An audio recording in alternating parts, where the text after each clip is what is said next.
शिर्डी लोकसभा मतदारसंघाचे उमेदवार खासदार सदाशिव लोखंडे साहेब यांनी घेतली तंबाखू कामगारांची सभा।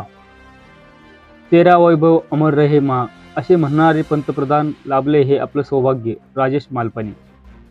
शिर्डी लोकसभा मतदारसंघाचे उमेदवार खासदार सदाशिव लोखंडे यांनी मालपानी उद्योग समूहातील कामगारांशी लोकसभा निवडणुकीच्या प्रचारार्थ संवाद साधला आहे।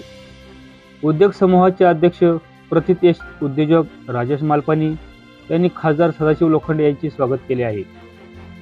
यावेळी व्यासपीठावर मालपानी उद्योग समूहाचे अध्यक्ष राजेशजी मालपानी, कामगार युनियनचे सरचिटणीस ॲडव्होकेट ज्ञानदेव सहाने, शिवसेना तालुका प्रमुख रमेश काळे, संघटक विठ्ठल घोरपडे आदी मान्यवर व्यासपीठावर उपस्थित होते। कामगार युनियनच्या वतीने खासदार सदाशिव लोखंडे यांना विविध मागण्यांचे निवेदन दिले। कामगारांसाठी असलेल्या राज्य विमा योजनेचे ESIC रुग्णालय व कार्यालय संगमेश्वर शहरात व्हावे, कामगार विरोधी कायदे रद्द करावे, उद्योग समूहाच्या अडचणी दूर करण्यासाठी सहकार्य करावे असे प्रास्ताविक करताना ॲडव्होकेट ज्ञानदेव सहाने यांनी म्हटले आहे। उद्योग समूहाचे अध्यक्ष राजेशजी मालपानी यांनी 13 वैभव अमर रहे माँ असे म्हणणारे पंतप्रधान आपल्या देशाला लाभले आहे, हे आपलं सौभाग्य आहे। देशाला बळकटी देणारे पंतप्रधान नरेंद्र मोदी आहे, त्यांच्यासाठी आपणाला खासदार सदाशिव लोखंडे यांचे हात बळकट करण्यासाठी येत्या 13 मेला धनुष्यबाणाला मतदान करावे असे आवाहन मालपानी यांनी केले आहे। सत्काराला उत्तर देताना खासदार सदाशिव लोखंडे यांनी निवडून आल्यावर पहिल्या 3 महिन्यात कामगारांच्या राज्य विमा योजनेचे ESICचे प्रश्न मार्गी लावू असे आश्वासन दिले आहे। मालपानी उद्योग समूहातील कामगार मोठ्या संख्येने उपस्थित होते। कार्यक्रमाचे सूत्रसंचालन व आभार प्रदर्शन मुरारी देशपांडे यांनी केले आहे। महासत्ता न्यूजसाठी नवनाथ वावरे, संगमनेर। लोकसभेच्या महायुतीचे उमेदवार आपल्या शिर्डी मतदारसंघाचे 10 वर्षापासून आपलं प्रतिनिधित्व करत असलेले माननीय सदाशिवजी लोखंडे साहेब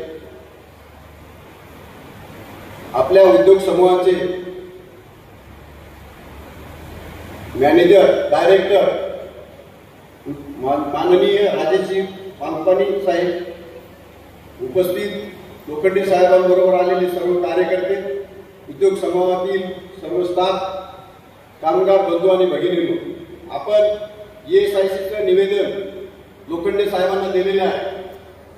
लोखंडे साहेब गेल्या 10 वर्षापासून आपलं प्रतिनिधित्व करत आहे। ESIC सुरू झाल्यापासून आपल्याला अनेक अडचणी येतात। आपण त्यासाठी आता तुम्हाला निवेदन वाचून दाखवलेलं आहे। ते निवेदन जे आहे 3 कोटी रुपयाचं योगदान आपण दिलेलं आहे, परंतु आपल्याला त्याचा लाभ मिळत नाही आणि म्हणून लोखंडे साहेबांनी त्या दृष्टिकोनातून लोकसभेमध्ये हा प्रश्न सोडवावा। तसंच साहेब 10 वर्षापासून आपलं प्रतिनिधित्व करतात, परंतु माझी साहेबांना विनंती आहे की लोखंडे साहेबांनी कामगारांच्या दृष्टिकोनातून जी कामगार कायदे आहेत, अनेक कायदे या सरकारने कामगारांच्या हिताचे जे आहेत, कामगारांनी लढवून मिळवलेले हक्क आहेत, ते कायदे रद्द केलेले आहेत। त्या दृष्टिकोनातून कामगारांच्या हिताच्या दृष्टिकोनातून आम्हाला सहकार्य करावं आणि ते कायदे परत कसे लागू होतील, कामगारांना त्याचा फायदा कसा मिळेल, या संबंधानं लोकसभेमध्ये आमचा प्रश्न मांडून त्या दृष्टीनं विचार करावा आणि आमचे प्रश्न सोडवावेत अशी मी त्यांना विनंती करतो। आणि हा आमचा जर ESICचा आणि कामगार कायद्याचा प्रश्न सोडवला तर हे कामगार आपल्याला उचलून धरतील। म्हणजे यापूर्वी आपलं स्वागत केलेलं आहे, यापूर्वी सुद्धा आपल्याला निवेदन दिलेलं आहे, त्या दृष्टिकोनातून त्यांनी प्रयत्न करावे अशी मी त्यांना विनंती करतो। आणि कामगार बंधू भगिनींनी त्यांना मतदान करावं अशी मी आपल्या सर्वांना संघटनेच्या वतीने विनंती करतो आणि माझे 2 शब्द सांगतो। प्रगत करण्यासाठी मोदी साहेबांचे 13 वैभव अमर रहे माँ, देश वैभवासाठी अहोरात्र झटणारे मोदी साहेब, गेल्या 10 वर्षात एकही दिवस सुट्टी न घेणारे मोदी साहेब, परदेशात जाईल तिथे भारताचा गौरव वाढवणारे मोदी साहेब, भारताची अर्थव्यवस्था इतरी बळकटीला आणणारे मोदी साहेब, या सगळ्यांचे हात बळकट करण्यासाठी आणि सगळ्यात मोठं त्यांच्या आपल्या सगळ्यांना त्याचं साक्षीदार होता आलं. तुमच्या सगळ्यांच्या वतीने मलाही तिथे जाता आलं.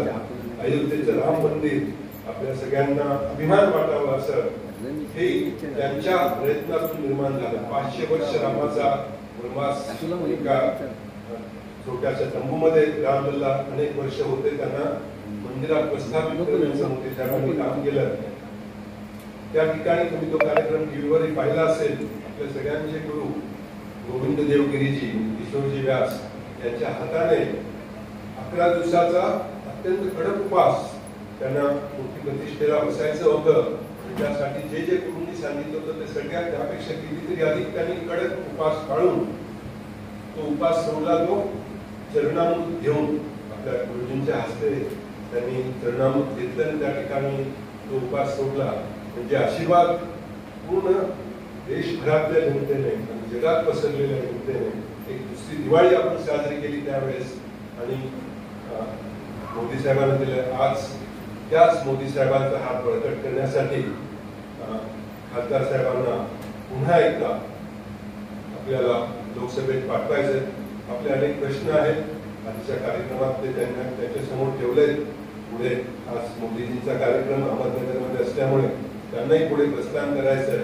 त्यामुळे जास्त वेळ घेत नाही, परंतु आपल्या सगळ्यांना त्यांचे हात बळकट करून मोदी साहेबांना पुन्हा एकदा या देशाच्या भविष्यासाठी, भवितव्यासाठी, आपल्या पुढील पिढीच्या भवितव्यासाठी पुन्हा एकदा तिथे विराजमान करायचं पंतप्रधान पदावर. आणि तेही खूप चांगल्या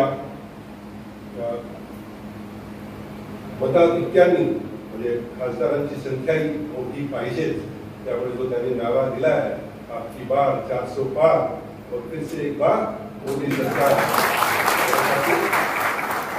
आपले स्थानिक छोटे मोठे प्रश्न असतील ते आपण सोडवत राहू. आज देशाचा प्रश्न तो सगळ्यात मोठा आहे. त्यासाठी 13 मे असंच मोदी साहेबांना आपण सांगू. 13 मेला 13 मे तुम्हालाच मत देणार मी मोदी साहेब. या 13 मेला आपण मतपेटीतून त्यांनी केलेल्या राम जन्मभूमीचं काम असेल किंवा देशासाठी केलेल्या अनेक गोष्टी असतील त्याला आपण आपलं बहुमूल्य मत द्यायचंय. आपण स्वतःही द्यायचंय. आपल्या परिवारातले आपले मित्र, आपल्या आजूबाजूचे जाणारे लोक, परगावी असणारे आपले नातेवाईक, या सगळ्यांना आग्रहाने सांगायचंय की देशाच्या प्रगतीसाठी पुन्हा एकदा मोदी सरकार आणि खासदार लोखंडे साहेब पुन्हा एकदा आपल्या सगळ्यांचे खासदार झाल्यावर आपल्या भेटीस येतील. त्यावेळेस विस्ताराने त्यांना आपले प्रश्न सांगू आणि त्यावर काम करून घेऊ.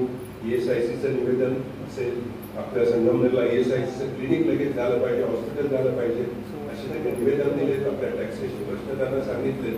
परंतु सगळ्यात पहिली आपण आपलं आता कर्तव्य करू 13 तारखेला आणि मग खासदार साहेब आपल्यासाठी आहेतच. पुन्हा एकदा आपल्या उद्योग समूहाच्या वतीने त्यांचं मनपूर्वक स्वागत करतो.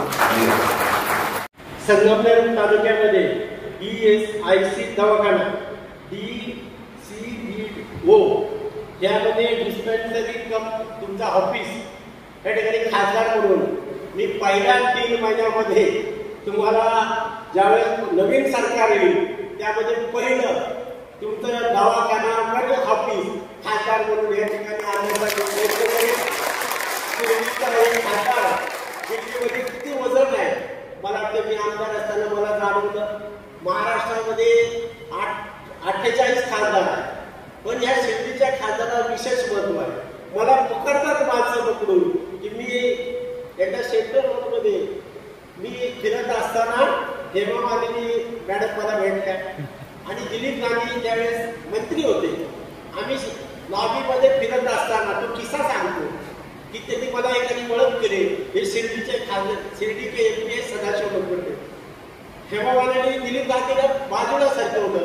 उन्हें लोखंडे जी मेरे को आपका कार्ड दो. माझं कार्ड घेतलं. ते बोले शिर्डी में दर्शन मेरी कजिन आने वाली है, आप दर्शन का व्यवस्था करो. दिलीप गांधी त्यांना बोलले आणि मी पण उधर गया. बोला तुम्हाला क्या संबंध है? सदाशिव लोखंडे साहेब काय संबंध आहे? माझे खिशातले 10-12 विजिटिंग कार्ड होते, सर्वांनी घेतले माझं. म्हणजे बाबाचा किती प्रभाव आहे हा शिर्डीच्या खासदाराचा मान आपण मिळून दिलेला आहे. आणि म्हणून मला असं वाटतं याचा खरा वापर या 3 महिन्याच्या काळामध्ये आपण दवाखाना, तात्या हॉस्पिटल हॉस्पिटलच्या संदर्भात जरा विचार लागेल. मला वाटतं मानपाडी साहेबांनी सांगितलं आम्ही जागेची व्यवस्था करून देतो. ते पुढचं काम आहे सदाशिव लोखंडे या ठिकाणी ओपीडी जे तातडीने व्यवस्था करायची आणि नवीन हॉस्पिटल आपण या ठिकाणी शिर्डीमध्ये IAS हॉस्पिटल 100 बेडचं हॉस्पिटल या ठिकाणी करण्याचा निर्णय करू आणि सरकारला भाग पाडू. मला असं वाटतं मानपाडी साहेबांनी मला वाटतं 2014-2019 मी अनेक लोक बघितले पण त्यांचं प्रेम तुमचं मला सांगा एक्साईज जो ड्युटी आहे सेंट्रल एक्साईज त्या ठिकाणी सिगरेटला कमी आहे पण तंबाखूला जास्त आहे. मी ह्या भागाचं नेतृत्व करत असताना मानपाडी साहेबांचा आणि आपल्या सर्व कामगाराच्या वतीने मी आपल्याला आश्वासन देतो की पार्लमेंटमध्ये ज्या सिगारेट 5 स्टार मोठ्या इंडस्ट्रीजवाले मोठे मालक आहे त्यांचे टॅक्स कमी करून घेतले आणि छोट्या उत्पादक आहे त्याला जास्त लावलेले आहे. मी स्वतः केंद्रीय मंत्री आणि लोकसभेमध्ये त्याचा पाठपुरावा करून तो आपल्याला कसा टॅक्स कमी करता येईल त्या संदर्भात मी लक्ष घालून त्या ठिकाणी प्रयत्न करेन. मला 2014-2019 आपण सर्वांनी प्रेमाने एक विश्वासाने मतदान केलेलं आहे. भविष्य काळामध्ये मला वाटतं मी उमेदवार म्हणून काम करत असताना मी वयाच्या 15व्या वर्षी राजकारणात आलो. मी काही रिटायरमेंट झाल्यानंतर राजकारणात आलेलो नाही. मी तसा उठायला बसायला बरा आहे का त्यामुळे मी थकलेला नाही. मला कोणाची सहाय्याची गरज नाही. त्यामुळे भांडणारा माणूस मी 2-3 गोष्टीचा उल्लेख करेन. मी पहिला खासदार असेल त्या आझाद मैदानावर उपोषण करणार.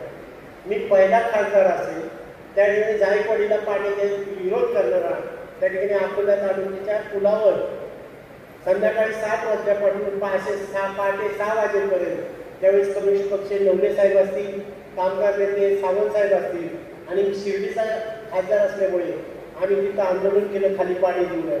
मी पहिला खासदार असेल त्या सडा गावामध्ये जे आपण कोल्हापुरी टाईप बंधारा त्या ठिकाणी अधिकारी त्या ठिकाणी फळ्या लावून देत नव्हते. 4 फळ्या अडवण्याच्या संदर्भात मी स्वतः गेलो आणि त्या ठिकाणी 4 फळ्या टाकण्याचं काम केलेलं आहे. आणि म्हणून मी पहिला खासदार असेल त्या फुलतांबा शेतकरी पहिला शेतकरी संपावर जाणार आहे.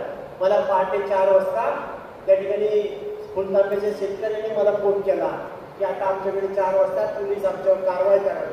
माझ्याकडे त्या दिवशी ड्रायव्हर पण नव्हता बॉडीगार्ड.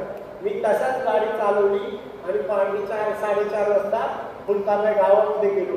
ते 300 पोलीस पळून लावले. आणि म्हणून आपण कार्यकर्त्यांना बळ देण्याचं काम आपण मत दिल्यामुळे आम्ही करू शकतो. भविष्य काळामध्ये मी 2014-2019 आपण दानाच्या रूपाने प्रेमाने मतदान केलेलं आहे. भविष्य काळामध्ये या शिर्डीची लोकसभा मतदारसंघामधून मोदी साहेबांना पीएम करण्यासाठी आपण सर्वांनी या ठिकाणी मला मतदान करणार आणि मोदी साहेबांना पीएम करण्यासाठी शिर्डीचा खासदार एक मत देण्यासाठी आपण देणार त्याबद्दल शंका नाही. मी पुन्हा मानपाडी ग्रुप आणि सर्वांचा मी आभार व्यक्त करून माझं लांबलेलं भाषण समाप्त करतो. जय हिंद जय भारत.